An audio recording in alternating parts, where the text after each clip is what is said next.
Hello, अस्सलाम वालेकुम everyone. मैं हूं शाहान बाबर और आप देख रहे हैं कनेक्ट विद शाहान। जी हाँ, कनेक्ट एचआर के प्लेटफॉर्म से एक और एक्साइटिंग सेशन। और आज के इस सेशन में हम बात करने वाले हैं खास तौर पे आईटी से रिलेटेड और टेक इंडस्ट्री से रिलेटेड।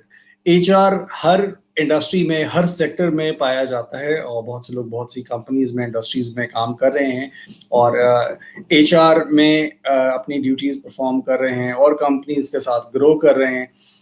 आईटी कंपनीज में जो एचआर का कॉन्सेप्ट है वो क्या है, क्या परसेप्शंस हैं, प्रैक्टिकल क्या है, और इस बारे में आज हमने हमारे साथ दो गेस्ट स्पीकर्स मौजूद हैं। हम वक्त ज़ाया किए बगैर उनको आपसे इंट्रोड्यूस करवाते हैं। First we have Sharaz Chaudhary, seasoned HR professional और आईटी सेक्टर में इनकी बहुत खिदमात हैं। I welcome Sharaz. अस्सलाम वालेकुम, कैसे हैं आप? वालेकुम अस्सलाम, कैसे हैं शाहान आप? अल्हम्दुलिल्लाह, आई एम गुड। शराज, थोड़ा सा अपना इंट्रोडक्शन दे दें हमारे व्यूवर्स को। क्या चल रहा है, क्या प्रीवियस आपका बैकग्राउंड है करियर में, और आजकल क्या एक्टिविटीज हैं? Shahan, thank you very much, first of all, for inviting this session. Mera overall, it's like a 12 to 13 years of experience and purely in HR most of the time. And by chance, I got the opportunity to work half of my career in the corporate sector and half in the IT. So I can easily compare the challenges with the corporate with the IT. Currently, I'm working as a director HR with a group of companies. It's a ShopDev in Shopistan. ShopDev is actually a purely software house providing software development services all over the world. And Shopistan is more of an e-commerce related product-based company. Product and services based. So that's here I'm actually, with my team, I'm giving the services on a strategic role of HR. Great, जबरदस्त। इसका मतलब है कि हमने सही बंदा चुना है आज इस टॉपिक पे बात करने के लिए, ये जो हमें आईटी की इनसाइट्स देगा, एचआर की, और उसके अलावा कॉर्पोरेट का भी एक्सपीरियंस जो कि आपका है, तो आपका जो एक एंगल देखने का है चीजों को, एचआर को खास तौर पे, वो बहुत क्लियर होगा कि व्हाट इज द डिफरेंस और वेयर इज द गैप, या जिन चीजों पे हम आज बात करेंगे उन पे आई एम श्योर कि आपका बड़ा कैंडिड ओपिनियन मिलने वाला है। Next we have Fiza Saeed and Fiza, welcome in. अस्सलाम वालेकुम, आपका माइक म्यूट है, इसको अनम्यूट कर लें। फिजा ने हमें ज्वाइन किया है। कैसी हैं आप फिजा? Alhamdulillah, I'm good. Thank you so much, Shahan, for having me on this forum, is learning forum. So you're welcome. You're welcome. I will have a lot of takeaway as well from this session. इंशाल्लाह। अगर आप laptop से हैं तो उसको थोड़ा सा अगर आप डाउन कर लेती हैं ताकि हमारा फ्रेम जो है वो एक जैसा हो जाएगा। फिजा, थोड़ा सा अपने बारे में बता दें हमारे व्यूवर्स को कि आप कहाँ सर्व कर रही हैं, क्या आपका बैकग्राउंड है, आपका एक्सपीरियंस, आप आजकल क्या एक्टिविटीज हैं? Sure, Shahan. I started my career with NCCPL. NCCPL is a corporate organization. It's an IT-based organization. So it's a fintech, basically. It's a new terminology in the town, fintech. So it is like that. So 60% is IT there. So it's all about IT. And the other hand, we have corporate sector, like stock exchange is the one of our parent is concerned. So where we are providing our IT services. So it's a combination of these two. This is about a bit about my experience. I am an MBA in HR and recently did my SHRM SCP, Senior Certified Professional. So these are the bit of my knowledge and learning experience I have. अच्छा, जब मैंने फिजा को इस session के लिए invite किया, Sharaj, you won't believe, मेरे लिए नहीं था कि ये जिस कंपनी में है वो एक आईटी कंपनी है, और she's told me that it's 60% of IT company and I'm happy कि चलो एटलीस्ट ये है कि हमारी आज की जो डिस्कशन है that is going to be more fruitful. इंशाल्लाह। So that's good, that's great. मैं अपनी बात का आगाज करूंगा। अपना जो पहला मेरा पॉइंट है या जो मेरा पहला सवाल मेरे माइंड में है वो मैं शराज से करना चाहूंगा। शराज, बहुत से लोगों के माइंड में जब आईटी सेक्टर के एचआर का नाम लिया जाता है कि मैं किसी आईटी कंपनी में एचआर प्रोफेशनल हूँ, तो एक आम आदमी के, मेरे जैसे एक आम आदमी के ज़हन में ये आता है कि शायद ये एक टेक्निकल रिक्रूटर है। तो ये परसेप्शन किस हद तक ठीक है? इसको आप किस तरह से इस परसेप्शन को रिस्पॉन्ड करेंगे? चलिए, that's a good question and actually it is. अच्छा, before going to the detail of that particular answer of that question, थोड़ा सा ना आईटी के बिजनेस को अंडरस्टैंड करते हैं पहले। आईटी में नॉर्मली ना two types of businesses. It's one is a product based, and other is a services. Product based mean, for example, you have some product, your application like Uber, Careem, or any application that you have. So it's a kind of product. The company is actually working on the product that sell to the customers, either B2B, B2C, or any kind of model. The other is of services business. In services, yes, you develop the software, you develop the applications, but not for yourself, but for the other companies other than your own company. That's a services-based business. So both have their own pros and cons, particularly, but both have a very fast-paced business. Why? Specifically, services की अगर आप बात करें ना, तो उसमें fast pace इसलिए कि यार client आ जाए. Client asks that कि यार मुझे ये एक particular technology में बंदा required है, and I have few other vendors as well जिनसे मैं ये बंदा acquire करने के लिए अपनी query जो है वो I have raised that query. Particularly you have a very low time, like 3 to 5 days में you need to present someone in front of client. So उस वक्त जो आपकी hiring के process है, availability of resource जो client को देना है, that actually become a very paceful. So इसीलिए जो आपकी जो पेस है रिक्रूटमेंट की तरफ ज्यादा होती है, और जो बिजनेस पेस है that's very high. स्पेसिफिकली अगर आप प्रोडक्ट की तरफ आए तो प्रोडक्ट में भी यही चीज आती है, लेकिन उसका एंगल डिफरेंट है. प्रोडक्ट में not from the client side but investor side, because when you are raising the amount or money, तो आपने अपने investors को कोई ना कोई output दिखानी होती है. उसके लिए you need a lot of resources and you actually come up with a work nature कि जहाँ पर output जो है वो काफी rapidly show की जाए to the investor. So इन दोनों models के अंदर fast paced जो business है that's always involved.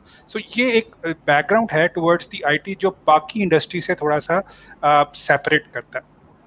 अब जो आपका स्पेसिफिकली देखिए, और the core of the IT is people. हमें जो सबसे इंपॉर्टेंट चीज अंडरस्टैंड करनी है ना, देखिए बिल गेट्स ने अपनी एक स्पीच में कहा था कि if someone Burns the Microsoft office, so I can stand a new Microsoft office in one day because my real asset is my people. So because that's how they build it. और एक और मैं एक speech देख रहा था, एक interview था, उसमें आई थिंक वो बिल गेट्स का ही था. ही सेड कि I am running the most riskier business in the world, and the person like you, he asked how. He said, my most important asset of the company goes out of the company daily, and I'm not sure it comes back or not, and that's the people. So that's a people dependent business. और आप देखें जो people dependency है ना, आप एक computer का programme चलाएं, वो 10 कंप्यूटर्स पे चलाएंगे ना, वो एक ही रिजल्ट देगा. लेकिन ह्यूमन नेचर पे अगर चले जाएं तो उसकी जो आपकी साइकोलॉजी है ना, अभी आपने बात की है, 10 मिनट बाद वही बात करेंगे ना, तो सेम पर्सन रिस्पॉन्ड कुछ और करेगा. सो दैट्स अ डिफिकल्टी और कॉम्प्लेक्सिटी ऑफ द ह्यूमैनिटी, और इसकी बेस पर जो आपका बिजनेस है ना वो कॉम्प्लेक्स हो जाता है. सो that's the crux of the IT business, और ये एक मोटे मोटे चैलेंजेस होते हैं जो हमें फेस करने पड़ते हैं. नाउ अब आपका ये क्वेश्चन था कि जी टेक्निकल रिक्रूटमेंट का जो पार्ट है, या अगर एक एचआर के बंदे से आपकी मुलाकात होती है तो हाउ ही और she become presented as an recruiter. बाकी उसका कोई ख्याल नहीं आता कि यार अच्छा ये किस और डोमेन में भी काम करता है, ओटी नहीं, ज़हन में आता ही रिक्रूटर है ना. एग्जैक्टली, बिल्कुल. अच्छा, उसकी रीजन ये है, ये रियलिटी नहीं है, ये परसेप्शन है. और उसकी रीजन ये है कि जो आउटसोर्स का बिजनेस है ना वो काफी ज्यादा इंक्रीज हो रहा है, and that's what the companies were expected. जो business का inflow है that increase more than expectations.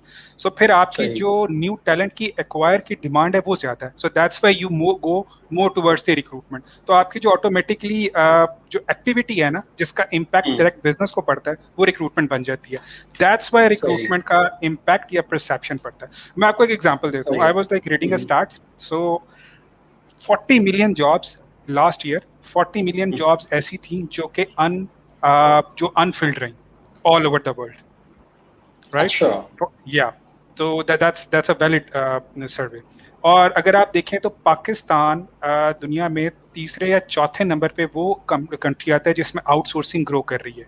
तो अब उस 40 मिलियन का एक बहुत बड़ा चंक आईटी साइड पर स्पेसिफिकली ऐसा है जो कि पाकिस्तान में जो फिल नहीं हुआ, तो उसको फिल किसने करना है? That's the technical recruiter, or actually the recruiter जिसने उसको fill करना है. So that's why वो recruiter वाला perspective है ना वो ज्यादा नजर आता है activity organizations में recruitment की ज्यादा. So that's the reason. बिल्कुल ठीक है. रिक्रूटमेंट की एक्टिविटीज ज्यादा हैं, डिमांड भी ज्यादा है, डिमांड और सप्लाई वाला फैक्टर यहाँ पे आ गया. फिजा से मैं ये पूछूंगा कि फिजा, चलें, ये तो बात इन्होंने बड़ी अच्छे से एक्सप्लेन कर दी कि डिमांड, रिक्वायरमेंट और रिक्रूटर का रोल बड़ा इंपॉर्टेंट. आईटी कंपनीज में क्या जो एचआर के बाकी फंक्शंस हैं, जो स्ट्रेटेजिक एचआर जिसको हम कहते हैं, उसका किस हद तक, अगर आप इसको परसेंटेज में ले आए या किसी भी तरह से, व्हाट वुड यू से कि स्ट्रेटेजिक रोल कितना है एचआर का किसी भी आईटी कंपनी में? Shahan, I would like to start from where Shiraz talked, कि this assumption about those things. So in the same way, बहुत सारी और भी assumptions हैं कि सिर्फ recruitment है या सिर्फ training है, वो area देखा जाता है. ऐसा नहीं है. Talent management या OD, this is the crust of HR. And किसी भी IT industry में I don't feel कि 80-70% से कम रेशियो ओडी या टैलेंट मैनेजमेंट पे ना काम कर रहा हो, because this industry, IT industry, multi generation है, डाइवर्सिटी है, हाई पेस्ड. आपके जो एम्प्लॉयज हैं, एम्प्लॉय इज द की, जो टेक्निकल पर्सन है, only they know and they understand those codings and programs and technicality. Even in IT, you have developers, you have back office, you have networking, you have information security.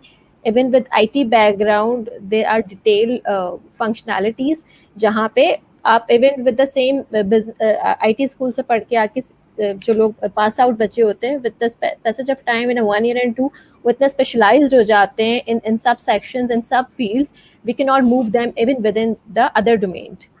Okay, the technical person, the quality assurance person cannot do the coding person cannot go for the IT and all. So बहुत ही specialized field है ये. The talent management is the core part of it.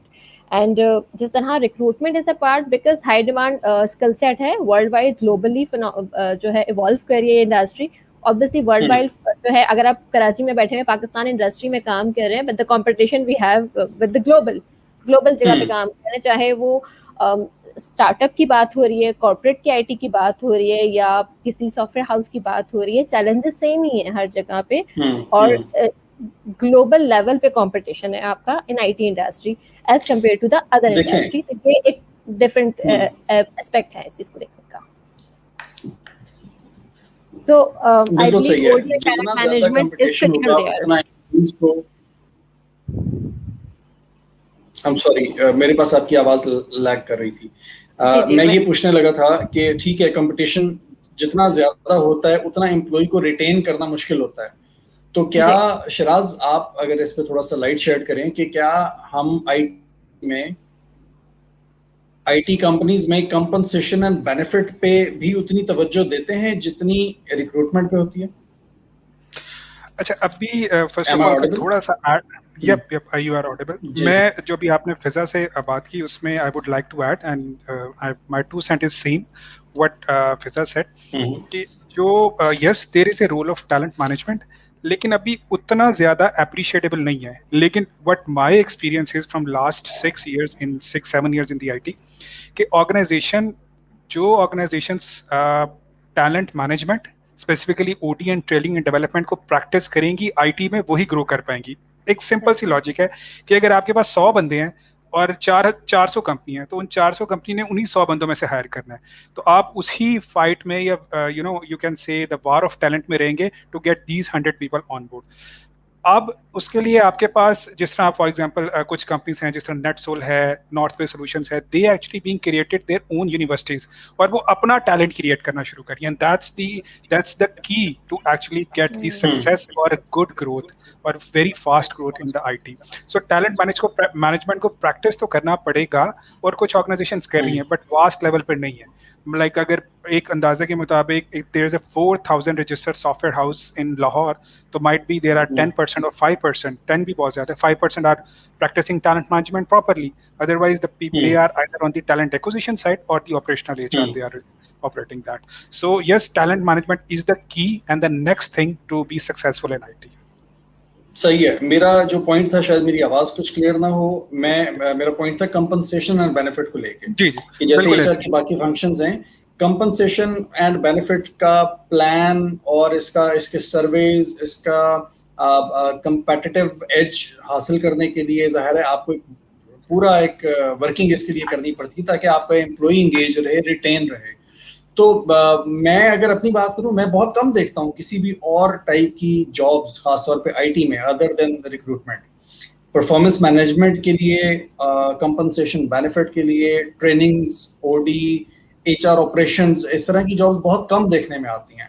तो इसीलिए शायद लोगों का ये एक परसेप्शन होता है कि यार यहाँ पे तो सिर्फ रिक्रूटमेंट ही हो रही है, बट यू मीन टू से कि बाकी फंक्शंस भी पैरेलल चल रहे होते हैं, लेकिन ज्यादा इफेक्टिवनेस और ज्यादा जो फास्ट काम हो रहा है वो इस पे हो रहा है, रिक्रूटमेंट पे हो रहा है। Correct me if I am wrong. जी देखिए, उसकी आप बिल्कुल ठीक कह रहे हैं, और उसकी एक सिंपल लॉजिक है। लॉजिक ये है कि मेरे पास 100 बंदे मेरी कंपनी में, और मेरे पास I actually being deploy on to the customer. अब मेरे पास कल को 20 बंदों की रिक्वायरमेंट आती है, so I don't have time to develop them, I just need to acquire them. और मैंने उसकी लॉजिक आपको स्टार्ट में इसलिए बता दी कि सर्विसेज बिजनेस में हाउ इट एक्चुअली वर्क्स। सो आपको वो बंदे फॉरेन चाहिए, तो आपके पास डेवलप करने का टाइम नहीं, आपने एक्वायर ही करना है। So that's why talent acquisition का जो पार्ट है वो बहुत ज्यादा वहाँ पे इम्पैक्ट होता है। और लोगों से बिजनेस है, आप जितना मर्जी अच्छा ट्रेनिंग डेवलपमेंट का स्ट्रक्चर कर लें, शॉर्ट टर्म नीड आपकी टैलेंट एक्विजिशन से ही कंप्लीट होती है। अच्छा, वो बिजनेस इतना अनप्रेडिक्टेबल है इन IT, प्लस टेक्नोलॉजी इतनी रैपिडली ग्रो करती है कि आप अभी एक टेक्नोलॉजी में ट्रेन करते हैं या बंदे रखते हैं तो ऑटोमेटिकली न्यू वर्जन आ जाता है, न्यू टेक्नोलॉजी आती है। सो आप उस तरह जो करियर पाथ या जो टेक्नोलॉजी का डेवलपमेंट प्लान है ना, शायद वो भी नहीं कर पाते। सो दैट्स द रीजन कि आपको वो गैप ही नहीं मिलता as an HR to go for the OD and development side. आपको पता है यार, अच्छा एक टेक्नोलॉजी है, फॉर एग्जांपल आप सेल्स फोर्स में, .NET में, इस तरह की टेक्नोलॉजी में काम करें, एकदम से नई टेक्नोलॉजी आ गई डाटा इंजीनियरिंग में, गोलैंग में, so you don't have time. Client ने कहा जी मुझे एक हफ्ते में बंदा चाहिए, तो कहाँ से लाएंगे? That's, you don't have time to get develop, you have to acquire from the market. So that's the nature of the business.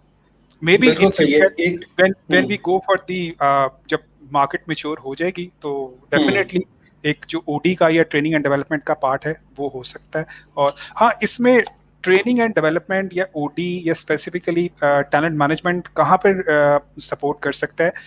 Once organization becomes specialized in technology specifically, so that your OD or training and development can help you out, because आपको पता है कि एक particular technology है, इस particular technology ने जितना grow करना है आपकी ऑर्गेनाइजेशन ने भी ग्रो उतना करना है, तो you can actually develop a future people for in that particular technology. इस केस में yes, there is a big opportunity for training development and OD।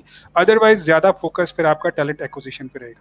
Comp and Ben की अगर आप बात करें specifically, so comp and Ben में ना जो मेरा अभी तक एक्सपीरियंस रहा है इन लास्ट 6 ईयर, जब हम मार्केट मैप करते हैं तो मार्केट चेंज हो जाती है। आज एक बंदा 3 साल के साथ लाख रुपए पे है, तो 3 महीने या 6 महीने बाद जब 8-10 लोग हमारी ऑफर डिक्लाइन कर जाएंगे तो हमें पता चलेगा वो 3 साल वाला तो एक 30 पे पहुंच गया, एक 50 पे पहुंच गया।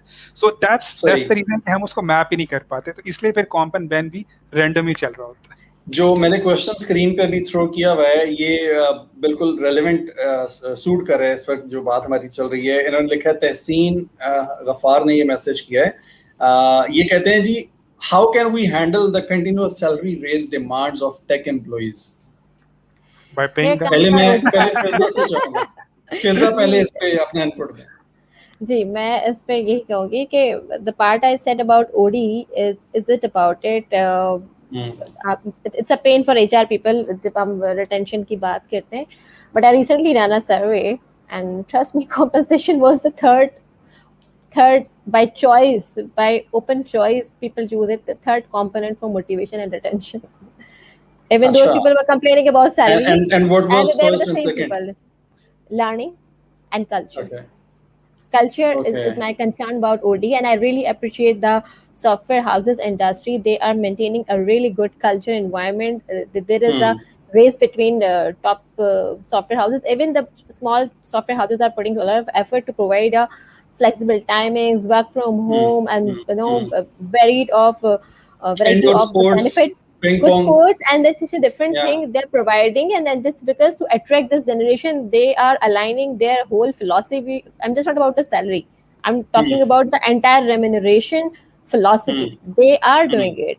Obviously वहाँ पे बहुत स्ट्रक्चर वे में नजर नहीं आ रहा, बिकॉज हमारी as compare to the financial industry, oil and gas industry, they are very developed and it's been ages. This is comparatively new industry.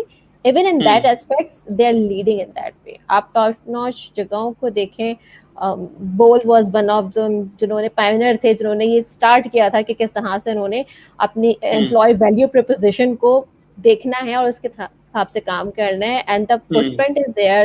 You name the software houses and they're doing it.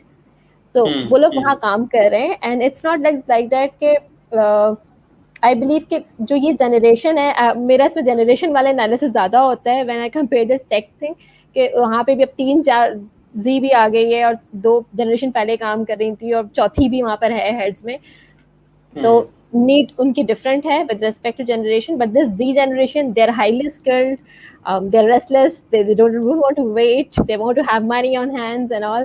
तो वो तमाम aspects को देखें तो वहाँ काम हो रहा है, and they also want that thing, they want peace of mind, they want sports, they want relationship there, they want learning certifications and upgraded thing.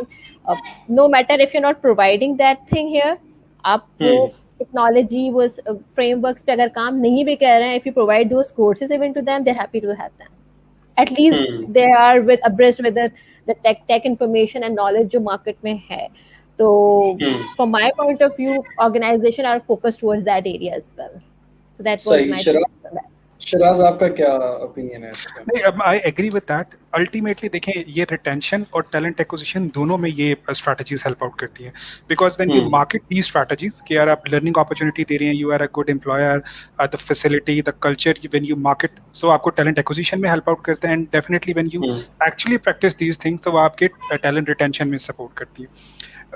But what my experience is so far, specifically अगर आप, जिस तरह किसी ने question पूछा था कि आप सैलरी डिमांड, सैलरी बेस है, उसको कैसे कंट्रोल कर सकते हैं। अच्छा, उसमें ना प्रॉब्लम पता है क्या है कि जो आईटी में जनरेशन है ना, वो यंग जनरेशन है, तो उन्होंने सेविंग नहीं स्पेंडिंग ज्यादा करनी होती है, तो उनके पास एप्पल का लेटेस्ट मॉडल है, तो इसलिए पे होना चाहिए, but they demand for, so definitely they focus on how much they are getting in their pocket. वो शायद मेडिकल का बेनिफिट या दूसरे बेनिफिट उनके लिए इतने इम्पैक्टफुल नहीं होते, सो इसीलिए ये एक चैलेंज आता है। सो जिस तरह अभी फिजा ने बड़ी अच्छी बात की, जो लर्निंग वाला पार्ट है ना, एंड दैट्स एक्चुअली ट्रू, बड़ा आपका सर्वे का results, it's I agree and 100% agree with what the results are. Learning opportunity, if you people, if organization give to the people, so that one good tool for the retention। और आप अगर इसको quantitative term में किसी भी तरीके से measure करके लोगों को दिखाएं कि यार if you are going for a money rather than we are giving you a learning and growth, तो people retain with the company। this is one factor जहाँ पर आपकी सैलरी की डिमांड, अगर मतलब जिस उन्होंने क्वेश्चन किया कि सैलरी डिमांड हाई है तो हाउ वी कैन रिटेन, तो that's the way you can retain. Learning का पर्सपेक्टिव कि how growth and learning can be contributed, so उसके accordingly you can actually retain the. बिल्कुल ठीक है। शिराज, आईटी कंपनी में जैसे आपने कहा कि 4 मिलियन जो जॉब्स थी वो वेकेंट रही हैं, 40 millions all over the world, 40 millions all over the world, ठीक है। इससे तो ये हम अंदाजा लगा सकते हैं कि जो रिक्रूटर है उसका तो अगले कुछ साल बड़ी डिमांड रहने वाली है। आप पाकिस्तान में आप जो टेक्निकल रिक्रूटर्स हैं, उनकी लाइफ, उनकी आप किस हद तक देखते हैं डिमांड, या उनका करियर क्या फोरकास्ट करते हैं आप? अच्छा, वो बड़ी फेमस एक सेइंग है कि अगर आप इंटरनेशनली 4 to 6 अच्छे सीनियर और मिड लेवल लोगों को रिक्रूट करवा लेना, तो you can buy a Ferrari. That's because there's a logic, because वो annual payout पे जाते हैं, it's not a monthly payout internationally, and then they actually charge a good amount of percentage। वहाँ पे laws भी हैं जिनको follow किया जाता है, और ultimately when you complete the whole process, तो you will earn a lot। So अगर specifically internationally देखें तो there is a lot of opportunity, local में भी बहुत ज़्यादा opportunity है, because where there is a talent war, तो आप ये समझ लें, देखें, समवन आस्क मी कि अगर मैंने रिक्रूटमेंट में आना है तो what could be good in me, या रिक्रूटमेंट में आने के लिए क्या करना चाहिए, तो मैंने कहा यार मैं आपको कोई टेक्निक्स या कोई स्किल सेट इस तरह नहीं बता सकता कि यार निगोशिएशन, या मैं आपको एक सिंपल डेफिनेशन बताता हूँ, and if it suits to you तो फिर आप आ जाएं। Recruitment is 2-way sales। You need to sell the candidate to the company and company to the candidate। If you do that, you are successful। फिर आप जितने मर्जी पैसे छाप सकते हैं, ठीक है। So that's how it is। So it's a kind of sales business, it's a kind of sales job। Say कि if the candidate A plus or A candidate have 2 jobs already in the pocket, he is doing 1 job, how you can sell the 4th job to that particular candidate, that's your job। And if you are doing the successfully sales, so you'll get a good amount of money। So there's a lot of future, and specifically जिस तरह मैंने अभी बात की कि there's a lot lot more jobs that was unfilled, और ये demand आगे increase हो रही है, तो there's a lot of future. मैं बल्कि एक चीज़ और add करना चाहूँगा, practically what we experienced that. I'm running a society with the name of HR Knowledge Cafe, and this is particularly an IT HR society. There is no other, no HR from other industry, and there are 4 companies being registered on that particular forum. So out of that 400 HR, but I would request you to add me in that. Definitely, definitely, I'll let you. So because now you are talking on the IT, so officially you become part of this. You can be. So specifically, अगर उस काम की बात करें, तो उस out of 400, there are not more than 20 people who are actually technical recruiter. Technical recruiter means their education background is a technical. Otherwise, all are MBAs, BBAs, or the business students they are working, or even the students of psychology. So there's a lot gap. अगर आप technical knowledge grab कर लेते हैं, if you have interest in the technology, so you can earn and grow a lot into the technical. जैसे आपने कहा कि बिल्कुल सही, जैसे Shahan, I would like to add in that. Ji please. Technical recruitment is having a business acumen of IT, and now the SHAM model says every HR person has to be, it's a core competence for a person. Pharma mein aap jaiye, if you go to the hospitals, that doctor isn't sitting in the HR. Why? Because they have that business acumen. They're engineers in engineering field. Engineers have become HR persons. So this is the business acumen. Probably it's an assumption only कि IT में recruitment technical होती है. No, in every industry there are technical people, and not even in recruitment. To think like an technical person, you have to have a technical background even to talk about compensation, talk about training, talk about learning, OD, diversity, XYZ, you name any factor of HR, you have to have a strong business acumen. If you don't carry that, develop that skills. Now this is the future of HR in every industry. So किसी भी industry के लिए आपको technical तो होना पड़ेगा. Technical is not mean in IT, probably वो अब चेंज हो जाएगा ट्रेंड आगे जाके. बिल्कुल सही. मैंने खास तौर पे IT के जो रिक्रूटर्स हैं उनके अंदर, जैसे अभी शराज बात कर रहे थे ना कि सेल करनी है आपने जॉब, कोल्ड कॉल करके उनको जॉब बेचने वाली बात कि भाई मेरे पास ये है, इतने में है, ये लो, और उसको पहनाना उस चीज को. ठीक है, दिस इज वेरी इंपॉर्टेंट. मैंने एक चीज ये नोट किया है कि एक तो आपकी सेलिंग स्किल्स होनी चाहिए आपके अंदर बहुत ज्यादा. दूसरा, जो प्रोडक्ट या जिस पर्टिकुलर डोमेन का बंदा आपको चाहिए, उस डोमेन के बारे में आपकी बड़ी स्ट्रॉन्ग आपको ग्रिप हो, ताकि आप उससे क्वेश्चनिंग, उससे प्रॉबिंग, आप उसके शूज में जाके उससे हिसाब से बात करके उस लेवल पे, तो फिर आप उसको गेज करें कि हाँ ये बंदा खुद कितने पानी में है, ये मेरी कंपनी के लिए ठीक रहेगा भी या नहीं, जो मैं इसको देना चाह रहा हूँ वो मैं इसको सही बंदे को दे भी रहा हूँ या नहीं दे रहा हूँ. मैं सही कह रहा हूँ शराज? Exactly, बिल्कुल ऐसे ही. These are the 2 key points. अगर आप इन पे फोकस करें और you develop your selling skill and the technical knowledge, so there is no third thing that is.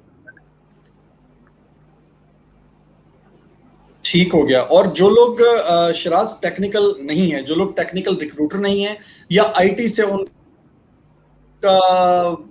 दूर तक कोई वास्ता नहीं है, इंटरेस्ट बहुत रखते हैं वो कि यार टेक्निकल रिक्रूटर बनना है या हमने इस फील्ड में आना है, क्या टिप देंगे, क्या सजेस्ट करेंगे, किस तरह परस्यू कर सकते हैं वो, किस तरह they can jump into the technical recruitment?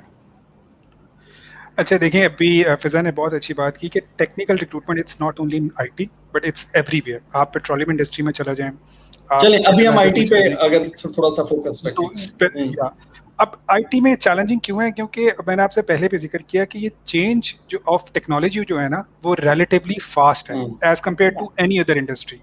So that's the reason वो चैलेंजिंग है. सो देखें, अगर आप इफ यू वांट टू से इसको, अगर आप सिंपल वर्ड में कहें कि non technical HR technical tech industry में कैसे आ सकता है, तो सिंपल फार्मूला है.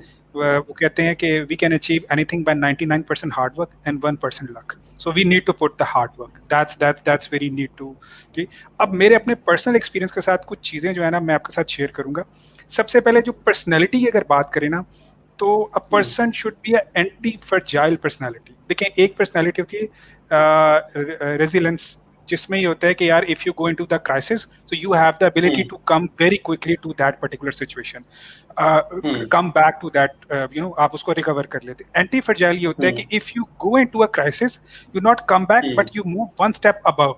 सो आईटी में आपको ये लगेगा, फॉर एग्जांपल आप यू हैव 50 कैंडिडेट्स, उसमें 50 में से 10 लोगों ने माना मैं इंटरव्यू देता हूँ, 5 लोग इंटरव्यू के लिए आए, एक को आपने ऑफर किया, उसने ऑफर डिक्लाइन कर दी. Now that's not the time to get the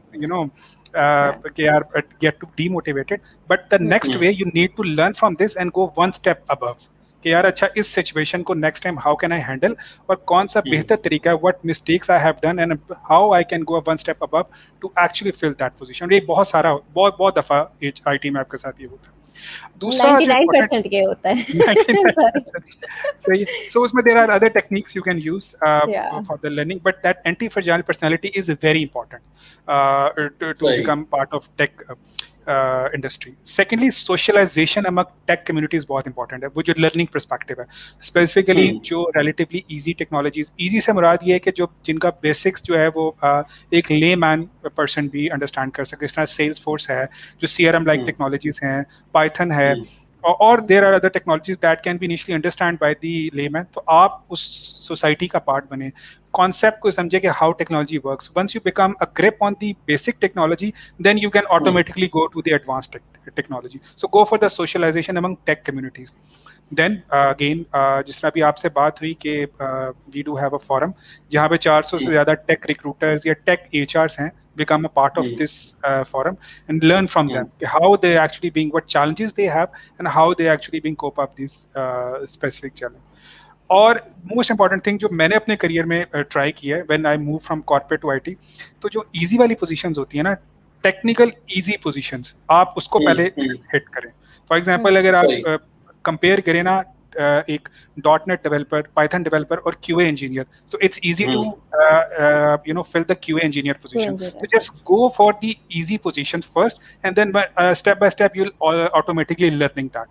So ये कुछ points हैं, अगर you'll focus on that तो बड़ा easily you can be part of tech industry. सही है, यानी कि अब मैं इसके बारे में सोचना शुरू कर दूं. डेफिनेटली. ओके फिजा, आप क्या सजेस्ट करती हैं? बड़ी जबरदस्त इन्होंने कुछ 3 टिप्स दी हैं हमारे व्यूअर्स के लिए, आप क्या इसमें ऐड करेंगी? I believe for people who want to jump into the IT sector. बिल्कुल. It covers major area जो भी हमारे areas हैं, और जाहिर है क्योंकि technical aspects हैं, and it varies industry to industry. Like if I talk about myself, I have a limited knowledge of किस टेक्नोलॉजी में और किस लैंग्वेज पे डेवलपर्स हैं या किस सेक्शन में है. तो आई वुड से कि अगर आप ऑन जॉब हैं तो first understand your own business, and if you are intended even कि आपका कोई शौक है कि मुझे स्पेसिफिकली ये जो आपने से शराज ने काफ़ी अच्छे से उससे ब्रीफ किया कि सेल्स वाली जॉब है या हमारी कुछ QA वाली जॉब है, नेटवर्क है, हमारा इंफॉर्मेशन सिक्योरिटी है, दीज आर द एरिया जो रिलेटिवली अंडरस्टैंडेबल होते हैं एज कम्पेयर टू उसमें सबसे हार्डकोर जो हमारी पोजीशंस होती है वो डेवलपर्स होते हैं हमारे, वो बिल्कुल क्रीम होता है हमारा टू एक्सटेंट लेवल आपको समझना पड़ता है उन चीज़ों को. एंड तो आप उन चीज़ों को पढ़ें. आईटी में बहुत ज़्यादा रॉकेट साइंस कुछ नहीं है, एक इंडस्ट्री है, उसके डिफरेंट एरियाज हैं.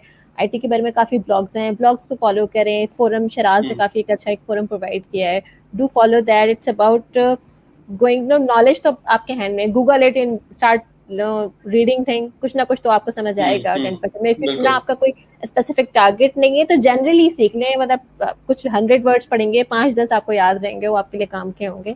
तो डू दैट. स्पेसिफिक जो चीजें वो शराज ने काफी अच्छे से ब्रीफ कर दिया. I believe that the same way. बिल्कुल सही. शराज, किसी मौके पे अपने करियर में बहुत ज्यादा डिप्रेस हुए हो, वो बंदा रिक्रूट कर रहे हैं, आप मिल नहीं रहा, it's a question on lighter note. नहीं बिल्कुल, एक बार नहीं कई बार ऐसा हुआ है. उसकी रीजन है ना, देखें जो बंदा हमने लाना है ना उसका डायरेक्ट इम्पैक्ट रेवेन्यू पे है, direct if we coming up. So yes, there is a lot of time that happen. मैं बल्कि आपके साथ 2 केस स्टडीज शेयर करता हूँ if we have time. एक तो केस स्टडी ये था कि यार we hired a very specific, very core technology, बड़ी niche technology में we hired a senior person of like 12-15 years. और 1 month का नोटिस था as a regular notice period and he has to join. So 3 week से बाद उनकी email आई कि जी मैं ज्वाइन नहीं कर सकता, कंपनी ने रिटेन कर लिया. Now the CEO and the management of the company looking at to me and I was very depressed for a day. I was unable to sleep honestly because the effort I have put and the impact that is going on the business is high. Because इस वक्त उस company का specifically जो वो बंदा हमने higher किया था, now that has created a team of 35 which actually contributing 30% of the business. उस एक बंदे से. Now what happened is कि okay, yes, stress happened. Now what do next? Let's do something. What I do is I continue my headhunting and I found another person. We hired that. And what we come up with that कि यार okay, आप रात के time job करते हो. He was doing in US timing. तो सुबह के टाइम हाफ जॉब करो, आपको पूरी सैलरी देंगे. And he is agree on that. We successfully saved the project. और जब उसने नोटिस पीरियड में हाफ टाइम हमारे साथ किया और after notice period he join full time. And now that's $1 million of deal that company wins. So particularly yes, we get the situation. But again वही आपको मैंने बताया, anti fragile personality you need to have. और automatically अगर आपने survive करना है तो आप बन जाते हैं. सेकेंड मुझे अच्छी तरह याद है when the pandemic came in, so remote work, remote job offer, लोगों के साथ काम करना, फिर उनको कन्विंस करना. तो 1.25 घंटे की कॉल थी. हम लोगों ने हायर करना था स्पेसिफिकली क्लाइंट के लिए. So we presented 2 candidates within the organisation client को to get the interview. Client interviewed और उनमें से दोनों को उसने रिजेक्ट कर दिया. नाउ द फाइनल हिट के now we have to present the final candidate and if get selected तो in any case that candidate had to join. Now this candidate not part of our organisation but बाहर से हमने उसको source किया था particularly. Once we source that तो internally उनका interview clear हुआ, कैंडिडेट के साथ उनका इंटरव्यू, क्लाइंट के साथ उनका इंटरव्यू क्लियर हुआ. नाउ क्लाइंट लाइक दैट, जो कि हमें अनएक्सपेक्टेड लग रहा था बट हमने प्रेजेंट कर दिया. नाउ द क्वेश्चन इज कि अब उसको जॉब ऑफर करें, वो ज्वाइन करती है या नहीं करती, जो भी कैंडिडेट थी. So ultimately I went back, management की तरफ से अप्रूवल आया, we need to take on board. I offered her और मैंने उनसे रिक्वेस्ट की कि जी आप ऑफर के लिए ऑफिस आ जाए. वो कहती मैं तो कोविड में मैं ऑफर के लिए नहीं आ सकती. उनका ठीक है जी, मैं आपको कॉल पे ऑफर कर देता हूँ. वी हैव अ 1 hour 45 minutes ऑफर कॉल. चले जी, आई कन्विंस देम सक्सेसफुली. कुछ दुआएं भी की, वो भी काम आ गई. So then I request her के okay you have I am going to offer you, तो आपको मैं ईमेल पे ऑफर कर दूंगा and then you need to acknowledge that. But for signing the offer document for your confirmation you need to come to office. She said कि मैं तो office नहीं आ सकती because there is a covid. No problem. I just took the offer letter और मैं उनके घर गया था ऑफर लेटर साइन करवाने to make sure that she signed. That was left Sharaz for us. So that's the way you actually need to do that. And then again, this give you ultimately a 5-6 people team that again thousands of dollars that earn for the company. So these kind of situation that comes into the life जहाँ पे आप depress भी होते हैं. But मैंने ये सीखा है कि उसी डिप्रेस सिचुएशन में if you do something out of the वे या आप कंसिस्टेंटली काम करते रहें तो कोई ना कोई रास्ता निकल आता है. So that's my learning is. So we have a question as well. Great, जबरदस्त. मैंने आपकी ना बातों में से कुछ पॉइंट मेरा स्किप हो गया due to the internet connection. मुझे थोड़ा सा प्रॉब्लम फेस करना पड़ा. शायद आपने ये प्रैक्टिस शुरू कर दी हो, अगर नहीं की तो आप ये करना शुरू जरूर कर दें. जब भी आप किसी को हायर करें या किसी को ऑफर करें तो उससे आप उसकी करंट कंपनी का अप्रूव्ड रेजिग्नेशन लेना शुरू कर दें. अगर आपने ये शुरू कर दिया तो अच्छी बात है, नहीं किया तो ये कर लें. It doesn't matter. सर मैं आपको बताऊं, प्रैक्टिकली स्पीकिंग आप कुछ भी ले लें, आखिरी दिन कुछ भी कर लें, कुछ भी कर लें. ज्वाइनिंग के टाइम तैयार होता है, offer letter system ready, everybody is ready, मतलब हार पहनाना रह गया वैगी and didn't join. Person didn't show up. बिल्कुल. तो अब we are used to it. That's hard text. Exactly. सही कह रहे हैं. ओके, एक आखिरी हम टेक्स्ट एक कमेंट इसमें ऐड करते हैं अपने इस प्रोग्राम में, उसके बाद फिर हम इसको क्लोजिंग की तरफ लेके जाएंगे. इकरा सईद हमें देख रही हैं और क्वेश्चन इन्होंने किया है कि we see the most common issue in our industry is lack of professionalism और ownership of work. So how do you deal with it? अभी कोशिश ही कर रहे हैं. ये अच्छा काफी चल रहा है. अच्छा, इसमें अगेन काफी है वैसे इंडस्ट्री. जी Faiza, if you want to say something. या आई वाज सेइंग कि जो अभी बात की कि बहुत ज्यादा होता है कि नॉर्मली बहुत ही अनप्रेडिक्टेबल सी इंडस्ट्री है हमारी. तो वी आर अनअवेयर कि जिसको हम बिल्कुल लीज पे रखते हैं कि ठीक है बस ले जाओ उस कैंडिडेट को, most time that is the person who got selected. और फिर उसके बाद the chances that they get the offer, they would like to have something in written. We have a practice to not share anything till the person has joined, because इस तरह की बहुत चीजें हैं, but still they get the offer, counter offer and triple counter and fourth counter, so you just name it. These things are there. So recently and in business school and IT school, on LinkedIn forum asked what things do you see in this professionalism, and I wrote them this is one of the area of concern. And I'm sorry, but this generation has been very disappointing. They're highly skilled people, but they lack this professional ethics. It's a part of ethics now. It's just not professionalism; it is part of ethics.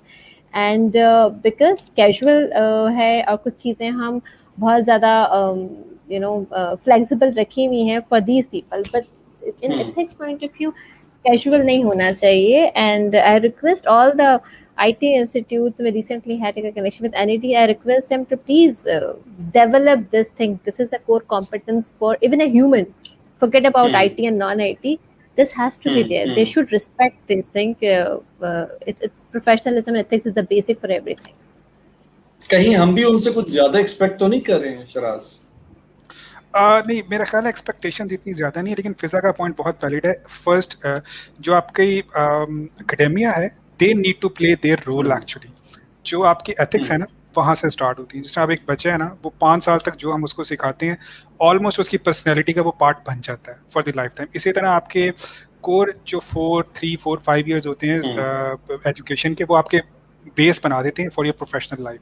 So it's better कि अगर जो academia है, universities हैं, वो इसको एक core part बनाए. Course के मतलब आइदर इट्स अ कोर्स और it's some activity that do for the, they actually need to make them learn a basic ethics. दूसरा, आपका ऑर्गेनाइजेशन का कुछ कल्चर भी ऐसे होता है. मतलब ठीक है, आप when you are doing business तो समटाइम ऑर्गेनाइजेशन कुछ out of the way activities करती हैं. For example, just with in my experience generically I share कि यार अच्छा एक क्लाइंट है, उसने कहा जी 1 दिन में बंदा चाहिए या 3 दिन में चाहिए. तो व्हाट दे डू इज़ कि वो किसी और कंपनी से बंदा ला के 1 दिन के नोटिस पे रिज़ाइन करके उसका जो कंपनसेशन होता है, पेनल्टी, वो पे करके उसको हायर कर लेती है. फिर आपके बंदे जब इस तरह छोड़ के जाते हैं तो आप उसको अनएथिकल बिहेवियर कहते हैं. सो दैट्स द आइदर वे. अपने ऑर्गेनाइजेशन कल्चर को भी ऐसा डेवलप करें कि दैट्स एक्चुअली सपोर्ट के पूरी. फिर ये कर करके ना इंडस्ट्री सारी ऐसे बनती जा रही है. So we need to make on the academia level and on the level of organisation, on the culture perspective, इसको डेवलप करना पड़ता है. Once we do that, mentors can also play. Shira, sorry to interrupt you. Mentors. You have mentor. Like my family member are from. They're working in this industry. They connect. They trust their mentors. जो उनके seniors रहे हैं, college, university, even the workplaces, the manager, ex-managers, they are mentors. They are informal mentors. They should also play a part. So this is unethical. See, you are doing this, and the word gets out very easily. It's a small word. So I would request through this forum also that academia and the mentors, please play your part to develop this generation in this way. Ethics is not something we should compromise on.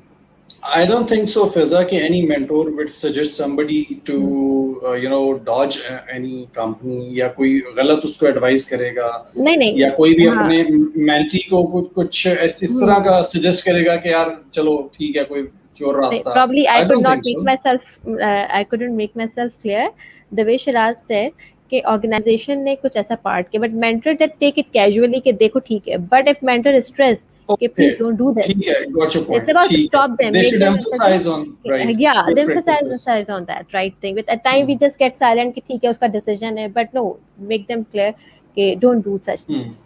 Makes sense. बिल्कुल ठीक है. Great. Thank you very much, Shiraz. आपका बहुत शुक्रिया join करने के लिए. फिजा, thank you very much once again. आखिर में मैं आप दोनों से चाहूँगा कि एक piece of advice कर दें for HR professionals, चाहे वो IT सेक्टर में हैं या IT सेक्टर में आने के लिए प्लान कर रहे हैं. शिराज. अच्छा, देखिए, either it's IT sector or non-IT sector or any sector. देखिए, what I learn from my experience is कि लाइफ में वो रास्ता जो सबसे ज़्यादा पे करता है ना, वो सबसे मुश्किल रास्ता होता है. जहाँ पे आप स्ट्रगल करते हैं, जहाँ पेन को बर्दाश्त करते हैं, frustration, you need to able to handle the frustration, क्योंकि वो रास्ता आपको वो स्किल्स सिखाता है जिससे आप चैम्पियन बन सकते हैं. So just not go for the easy way, go for the way that actually creates you the champion through hard work, struggle, pain and frustration. So just go the right way. Great, Zabardast. Fiza. I would say even in tech or non-tech, in any industry, would like to work and would like to pursue your HR career. So new HR is in transformation stage as well. So it's about business acumen. Understand this business, industry, regulations, processes, international practices क्या होती हैं, and how that business model works. कोई से भी industry हो, this is core. Second thing, analytics.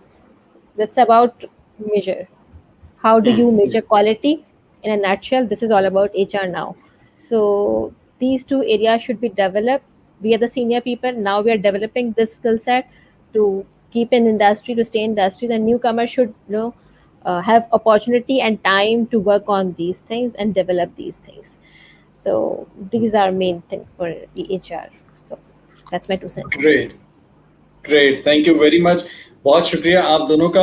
और मैं आप दोनों से रिक्वेस्ट करूंगा कि अभी आपने इसको क्लोज नहीं करना है। Let me close this session and then I will see you guys off the record backstage. मेरे पास एक आखिरी कमेंट आया है, लेट्स सी, सायरा शिराज ने हमें लिखा है, क्या कहती हैं, go for the pain that actually creates you champion, hard work pays of.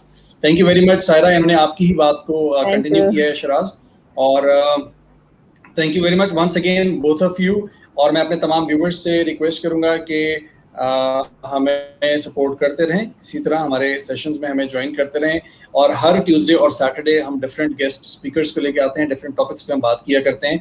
तो कमिंग सैटरडे हम किसी और गेस्ट के साथ हाजिर होंगे, और मेरे पास एक सरप्राइज है, मैं अभी उसको रिवील नहीं करूंगा कि कौन आ रहे हैं कमिंग सैटरडे को, बट हमें ज़रूर ज्वाइन कीजिएगा। सब लोग अपना बहुत ख्याल रखिएगा, इंशाल्लाह कमिंग सैटरडे को मुलाकात होती है।